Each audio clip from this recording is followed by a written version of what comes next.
The massive screen in the United Nations Emergency Assembly Hall flickered to life, casting an eerie purple glow across the faces of Earth's gathered leaders.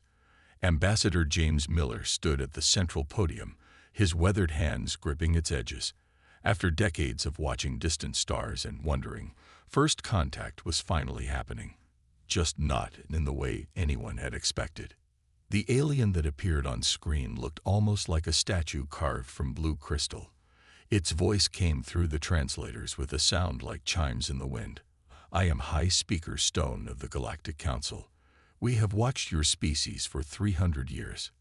The time has come for Earth to join civilization." Miller kept his face carefully neutral, exactly as he had been trained. Behind that mask, his mind raced through the emergency protocols he had memorized years ago. "We are honored by your contact, High Speaker," he said, voice steady and clear. The crystalline being's next words shattered the momentous occasion. "As is standard for all new species, we require a tribute.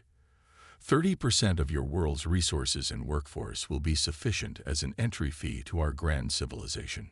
A murmur ran through the assembly hall. Miller noticed the Russian president's knuckles turning white on her armrest. The Chinese premier's face had gone completely still, but no one spoke. They all knew their roles. "Such a request requires careful consideration," Miller replied, maintaining his diplomatic tone. "Our world systems are complex and interlinked. We would need time to study the implications." The alien's crystalline form sparkled as it moved. "You have 48 Earth hours to begin the tribute process. We have prepared receiving stations in your solar system's outer zone." Its tone grew harder. "Do not test our patience. Lesser species who refused found their planet's surfaces quite changed by our response." The screen went dark. For 10 long seconds, nobody moved. Then Miller pressed a small red button on the podium. Special forces quietly entered the room, and all electronic devices were collected. Only after the security sweep did anyone speak. The U.S. President stood first. "Time to call the real meeting." She looked at the others. "See you all downstairs." Deep beneath the UN building, in a chamber shielded by technologies that didn't officially exist, Earth's leaders gathered around a different table. The room looked nothing like the polished hall above. Its walls were bare metal, and holographic displays showed real-time data from secret installations across the planet. Miller took off his ambassador's jacket and dropped into a chair. "Well, they're exactly as arrogant as we expected." "Did you see any signs of the weaknesses our probes detected?" asked the Indian Prime Minister. "Yes," Miller nodded.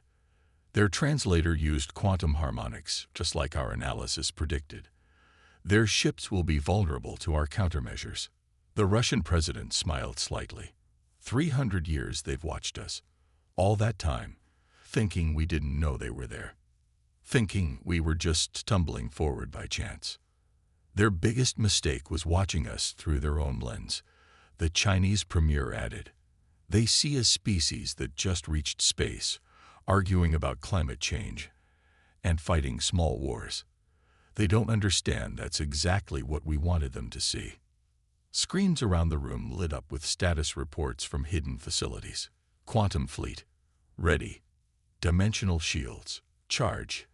Eye defense networks. Alert. Underground cities. Prepared. Every piece put in place over generations, hidden beneath a carefully crafted mask of a divided, struggling species." The U.S. president stood at the head of the table. "Our ancestors began preparing for this day the moment they detected the Council's first probe. For 3 centuries, we've hidden our true progress, shown them what they expected to see. Now they've finally made their move." She looked around the table.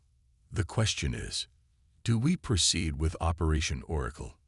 Miller thought about the aliens' threats, its casual assumption of superiority. He thought about centuries of preparation, of humanity's hidden strength. He smiled. "I think it's time to teach the galaxy what happens when you try to bully the human race." The leaders of Earth nodded in agreement. Above them, the world went about its business, seemingly unaware of the threat.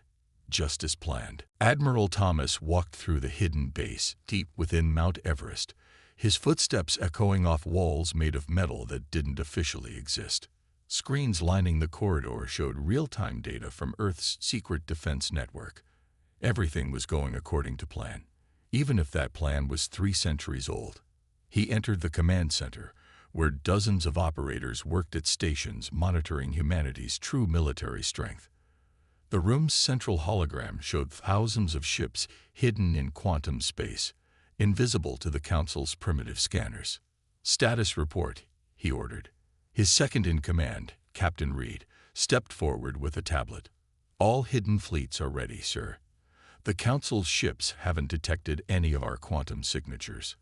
They still think we're limited to chemical rockets and a few basic ion engines." Thomas nodded, walking to the main display. With a wave of his hand, he brought up images of Earth's true defensive capabilities. "Show me the polar installations." The hologram shifted to show massive underground complexes beneath both poles. Quantum cannons, dimensional shields, and AI-driven defense systems lay ready but invisible to the aliens above. The Council's scans couldn't penetrate the special materials developed over centuries just for this purpose. "They have no idea what they're walking into," Reed said with a slight smile. That was the point. Thomas brought up another display showing the Council's ships. "Look at their design. All flash and show. They built their ships to look impressive, to frighten less advanced races. We built ours to win fights." A young lieutenant rushed into the room. "Admiral, we're receiving updates from our deep space probes. The Council is moving more ships into the system." Thomas checked the data and smiled. The Council ships were positioning themselves exactly where Earth's defense plans had predicted they would. 300 years of watching the Council's behavior patterns had made them predictable. "Send word to the underground cities," he ordered. "Begin final preparation phase. But keep it quiet. Let's not spoil the surprise." Deep beneath every major city on Earth, vast spaces had been hollowed out and prepared over generations. Enough room for every human to survive underground if needed, though Thomas doubted it would come to that. The Council wasn't nearly as powerful as they pretended to be. Captain Reed checked another report. "Sir, our AI systems have finished analyzing their quantum translator. We can shut it down any time we want. They'll lose all ability to communicate." "Good." Thomas walked to the window overlooking the vast underground hangar where Earth's real ships waited. They were sleek, deadly, and powered by technology the Council couldn't imagine. What about the civilian ships? All civilian vessels have their hidden weapons systems ready. The Council thinks they're looking at simple trade ships and atmosphere shuttles. They have no idea each one carries enough firepower to destroy one of their cruisers. Thomas remembered his grandfather's words from years ago. "The best weapon is the one your enemy doesn't know exists." Earth had taken that lesson to heart, hiding its true power beneath a carefully crafted mask of primitive technology and political division. "Sir," Reed said quietly, "the Council gave us 48 hours. Should we reveal ourselves sooner?" "No." Thomas shook his head. "We stick to the plan. Let them think we're scrambling to respond, maybe even fighting among ourselves about what to do. The more overconfident they become, the better this works." He looked at the display showing the Council ships again, remembering all the generations of humans who had worked in secret to prepare for this moment. The Council thought they were dealing with a primitive species that had just reached space. They were about to learn how wrong they were. "Humanity has waited 300 years to answer their arrogance," Thomas said. "We can wait another day. After all, the best part of any surprise is the timing." Fleet Commander Wilson stood on the observation deck of the Star Trader, watching as hundreds of civilian ships moved through Earth's orbit. To any outside observer, it looked like panic. Merchants and traders rushing to get their ships to safety before the Council's deadline. In reality, it was a carefully planned dance. "Status of the merchant fleet retrofits," she asked the air. The ship's AI responded instantly. 70% complete, Commander. All weapon systems are properly masked. Council scans will only detect standard cargo holds and life support systems. Wilson smiled. The Council's arrogance had made this almost too easy. They never bothered to look too closely at civilian ships. Why would they? In their experience, primitive species like humans couldn't possibly hide advanced weapons in plain sight. Her communication screen lit up with an incoming call from Earth. "Commander," the ground controller said, "we have another group of refugees ready for evacuation to Mars." Wilson nodded. The refugees were actually elite combat teams being positioned throughout the solar system. The Council would see exactly what they expected: scared humans fleeing from their mighty presence. "Send them up," she ordered. "Make it look messy. A few ships should drift off course. Show some panic." "Yes, Commander." Also, the public news channels are showing the protests as planned. Wilson switched her screen to Earth's news broadcasts. Right on schedule, crowds were gathering in major cities, waving signs and demanding their governments either fight or submit to the Council. All carefully orchestrated, of course. The protesters were mostly military personnel and their families, putting on a show for any watching aliens. The observation deck's door slid open, and her chief engineer walked in.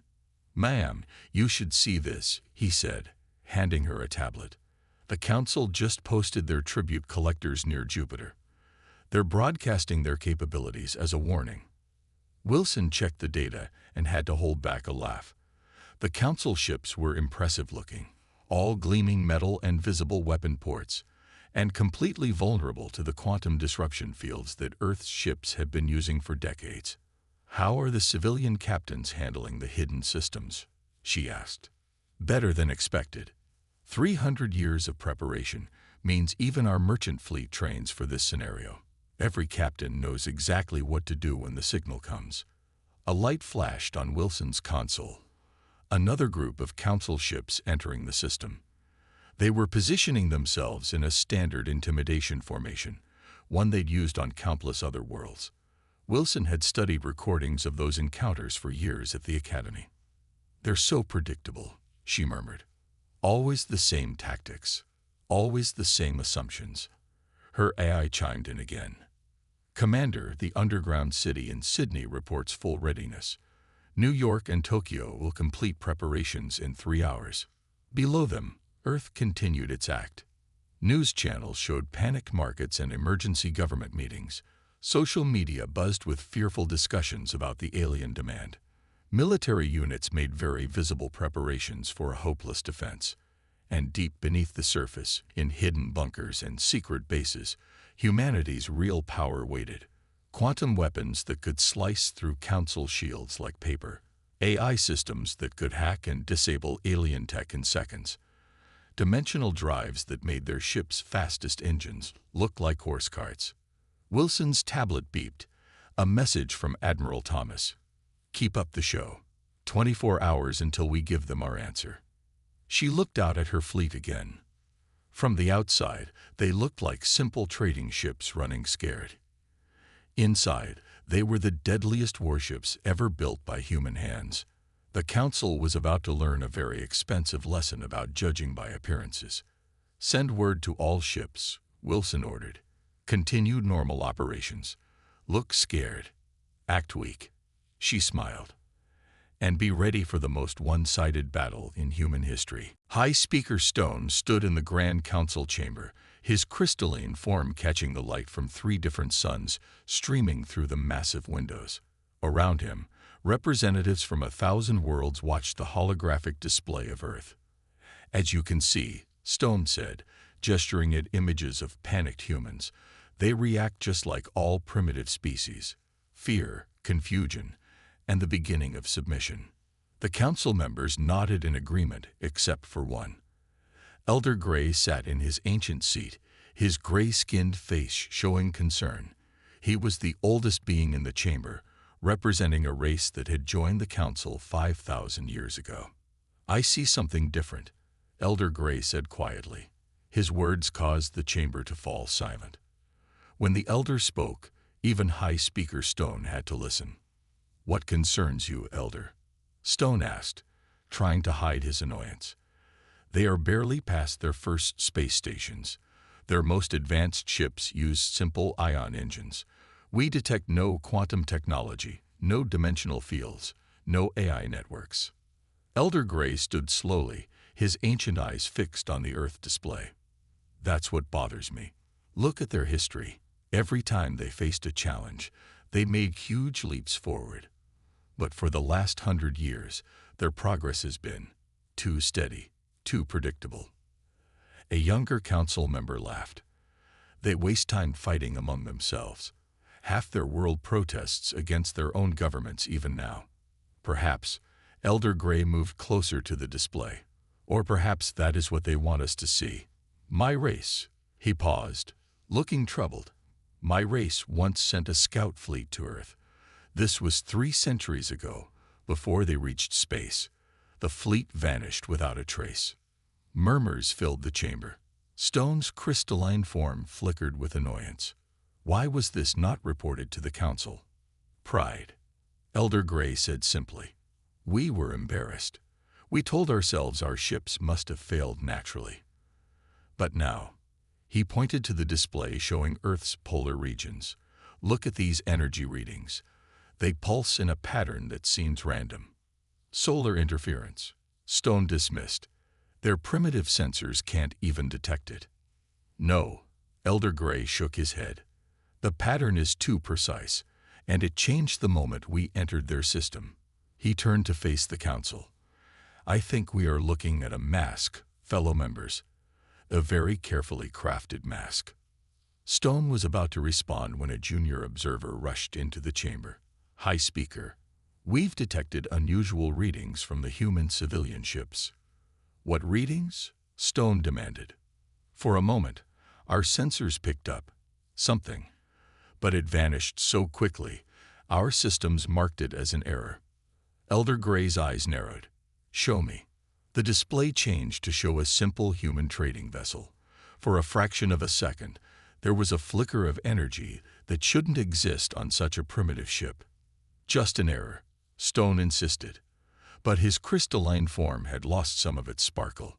High Speaker, Elder Gray said softly, did you know that humans have a concept called playing possum? It comes from a small animal that pretends to be dead when threatened, but the moment its predator lets down its guard. He let the words hang in the air. The chamber had grown very quiet. The display still showed Earth, still showed panicked humans and primitive technology. But now some council members were looking at those images with new eyes.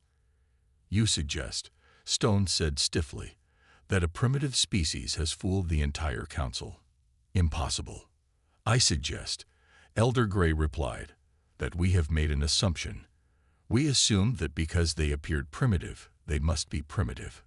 We assumed that because they showed fear, they must be afraid. He looked around the chamber. And I wonder what price we will pay for those assumptions. High Speaker Stone stared at the display of Earth, his confidence shaken for the first time in centuries. They had given the humans 48 hours to submit their response. 24 hours remained until they learned if Elder Gray's fears were justified. The great council chamber buzzed with excitement. Representatives from over 1,000 worlds filled every seat, their varied forms creating a living rainbow of colors and shapes. The moment of Earth's response had arrived. High Speaker Stone stood at the central platform, his crystalline form radiating confidence. Bring up the human transmission, he commanded. The massive holographic display activated, showing Ambassador Miller standing at a simple podium. The human looked appropriately nervous, or so Stone thought. Honorable Council, Miller began, his voice steady despite his apparent fear. Humanity has considered your demand for tribute. He paused, holding up a small data card. Our response has been carefully prepared.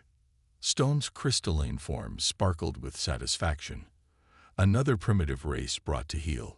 Proceed with your acceptance, human. Miller looked directly into the camera. A small smile appeared on his face. Our response is one word. He held up the card. No. For a moment, the chamber was completely silent. Then chaos erupted. What did he say? Impossible. They dare. They cannot refuse. Stone's form flickered with rage. You dare to refuse the council. You understand the consequences. Miller's smile grew slightly wider. Oh, we understand perfectly. He looked down at his watch. In fact, you should be getting some interesting reports right about. Multiple emergency alerts suddenly lit up the chamber.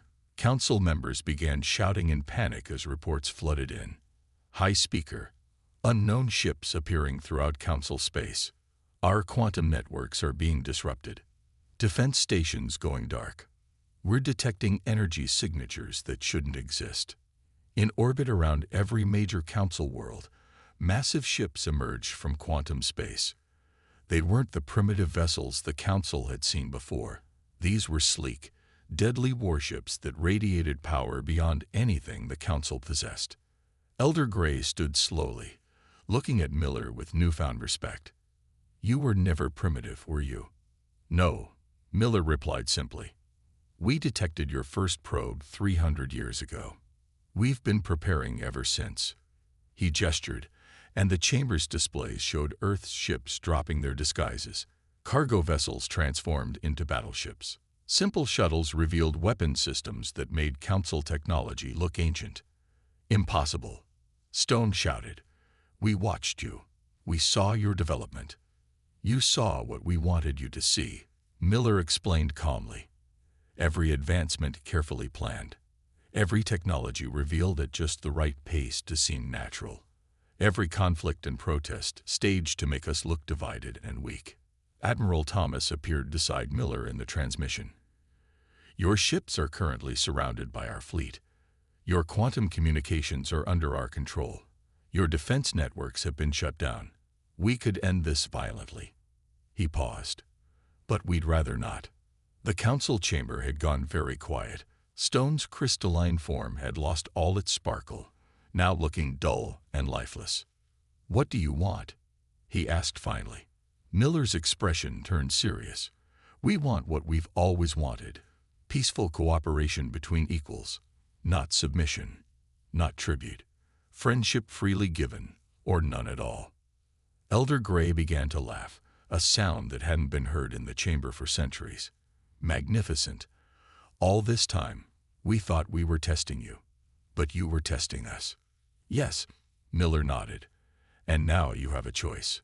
We can be allies or enemies, partners or adversaries, but we will never, ever be your servants.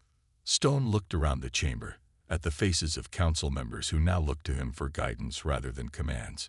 He looked at the displays showing Earth's true power, carefully hidden for 3 centuries. And for the first time in his long life, High Speaker Stone did something he had never done before. He bowed. Perhaps, he said quietly, it is time for the council to change. The council's emergency session stretched into its 6th hour. On massive screens around the chamber, evidence of humanity's true capabilities continued to pour in. Each revelation struck like a hammer blow to the council's pride. Elder Gray stood at the center of the chamber, addressing the stunned representatives. 3 centuries ago, my people sent a fleet to Earth. We thought we were being clever, approaching from what humans call the Kuiper Belt. He paused, his ancient face showing a mix of pain and admiration. Our ships simply vanished. No distress calls, no debris. They were simply gone. High Speaker Stone, his crystalline form still dulled by shock, spoke quietly. Why didn't you report this? Pride, Gray admitted, and fear. We told ourselves it must have been a natural disaster. The alternative was too frightening to consider. He gestured at the displays. Now we know the truth. Humanity had quantum technology before they officially discovered nuclear power. The screen showed new images, massive underground cities that could house Earth's entire population, orbital platforms that had appeared primitive but contained world-ending weapons, civilian ships transforming into warships that made council vessels look like toys. Admiral Thomas appeared on the main screen, standing in a control room that hummed with power the council had thought impossible for humans to harness. Let me be clear, he said. Everything you saw for 300 years was carefully planned. Every technological advancement, every political conflict, every scientific breakthrough, all carefully timed to show you exactly what you expected to see. A council member from a silicon-based race spoke up. But why? If you had this power, why hide it? Because we wanted to avoid war, Thomas explained. We saw how the council treated primitive races, demanding tribute, forcing submission. We could have fought you then, but that would have meant millions of deaths on both sides. The displays changed again, showing Earth's true defensive capabilities. Quantum shields that could absorb any known weapon. AI systems that could predict and counter any attack strategy. Dimensional technology that made faster-than-light travel look slow. Impossible, shouted a council member. These advances take thousands of years. Elder Gray laughed softly. Unless you're human. Did none of you study their history? In less than 70 years, they went from primitive flight to walking on their moon. In 200 years, they went from steam engines to quantum computers. The chamber fell silent as Fleet Commander Wilson appeared beside Thomas in the transmission. We're not showing you this to threaten you, she said. We're showing you because it's time for honesty between equals. Stone moved closer to the display. Your people maintained this deception for 3 centuries. Every human on Earth knew their role. Children grew up knowing they had to hide their world's true power. How is this possible? Thomas smiled. We turned your greatest weapon against you, your own arrogance. You saw what you expected to see, a primitive species, slowly advancing, fighting among themselves. You never looked deeper because you never imagined you needed to. And now? Stone asked. Now we can stop pretending, Wilson answered. Now we can be what we always wanted to be, partners in making the galaxy a better place. No tributes, no submission, just different species working together as equals. Elder Gray turned to face the council. I suggest we take this offer very seriously. Humanity could have destroyed us at any time in the past 3 centuries. Instead, they chose patience. They chose peace. He smiled. Perhaps it's time we learned from them. The council chamber buzzed with quiet discussion as the members considered this new reality. On the screens, Earth's true face was finally revealed, not a primitive world struggling to reach the stars, but a technological giant that had hidden in plain sight for 3 centuries, and done it all to avoid a war they would have won. 1 month after humanity's revelation, the council chamber looked very different. The raised platform, where High Speaker Stone had once looked down on others, was gone. In its place stood a circular table, with Earth's representatives sitting as equals among the council members. Ambassador Miller watched as Stone signed the new Galactic Cooperation Treaty with steady hands. The crystalline being's form had regained some of its sparkle, but it was a softer light now, without the harsh brightness of arrogance. With this signature, Stone announced, we officially end the era of tribute and begin an age of true partnership between species. Admiral Thomas, standing near the chamber's great windows, smiled as he watched council ships and Earth vessels conducting joint exercises in space. The council's ships still looked impressive, but now they were being upgraded with human technology freely shared. Quite a change from a month ago, Elder Gray said, moving to stand beside Thomas. Though I must ask, what would you have done if we had refused your offer of peace? Thomas's smile faded slightly. We had other plans. The quantum fleet you saw was only our first line of defense. There were contingencies we thankfully didn't need to use. In orbit above the council world, Fleet Commander Wilson stood on her ship's observation deck, watching alien children touring Earth vessels. The youngsters gasped in wonder as human crews demonstrated technology that their parents had never imagined possible. It's better this way, Wilson said to her crew. Sharing knowledge instead of hiding it. Teaching instead of pretending. The main screen showed scenes from across the galaxy. Council worlds and Earth working together, sharing discoveries, and learning from each other. Even Stone's people had discovered that their crystalline forms could interface with human quantum systems in ways neither species had expected. Back in the chamber, Miller addressed the assembled representatives. For centuries, we watched you demand tribute from other races. We saw you take their resources, their workers, their freedom. We could have stopped you by force. He paused, looking around the room. Instead, we chose to show you a better way. Stone nodded slowly. By pretending to be weak, you taught us the strongest lesson of all. That true power lies not in domination, but in patience and wisdom. Elder Gray laughed softly. And in having quantum weapons hidden in your cargo ships, yes. The chamber filled with laughter, a sound that would have been unthinkable in the old days. Even Stone's crystalline form chimed with amusement. The galaxy is changing, Miller continued. Already, 17 worlds that left the Council over its tribute demands have asked to return. They see what we're building together, a true alliance of equals. Thomas moved to the great window, watching ships from 100 worlds moving peacefully through space. 300 years of hiding, of watching our words, of playing a role. It was worth it. And now, Stone asked, what do humans plan to do with their remarkable capabilities? Miller smiled. Exactly what we always wanted to do. Explore the galaxy, learn its mysteries, and make new friends, just as equals this time, not as servants or masters. The chamber's displays showed Earth, no longer hiding its true face. The great underground cities were now centers of learning where species from across the galaxy came to study. The quantum fleet patrolled space not to threaten, but to protect. And in laboratories and research centers across the planet, humans worked side by side with alien scientists, pushing the boundaries of what was possible. One word changed the galaxy, Elder Gray mused. No, such a simple thing.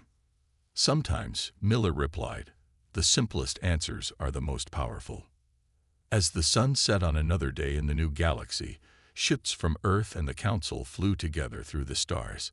Their crews no longer thought about tribute or submission or power. They thought only of what they could achieve together, as equals in the vast expanse of space.